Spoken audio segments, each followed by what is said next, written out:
پېښور کې په پاکستاني پوځیانو برید وشو خو تلفات یې زیات ښودل شوي دي. په سلامونو مهرکلی کوم، زموږ یوټیوب چینل ته په خیر راغلی.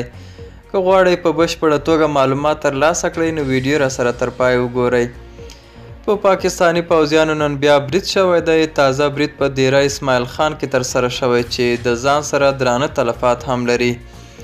د سیمې څخه سرچینې وایي چې د پاکستاني پوځیانو په یوه کاروان لومړی د راکټ برید وشو او وروسته بیا په پولیسو ډزې پیل شوې. د ترلاسه شویو معلوماتو اساس په دې برید کې 15 پاکستاني پوځیان وژل شوي دي او 7 تنه نور پکې ټپیان شوي دي. پرون هم په دې سیمه کې په پاکستاني پوځیانو یو برید شوی و چې پکې 2 پاکستاني پوځیان وژل شوي وو. په پاکستاني پوځیانو په داسې حال کې روزانه بریدونه ترسره کیږي چې تر دې وړاندې پاکستاني طالبانو په روژه کې د خپلو بریدونو د زیاتولو خبر ورکړی و. دا و زموږ نننی چمتو شوی ویډیو. تر بیا ښه وخت، ښې چارې.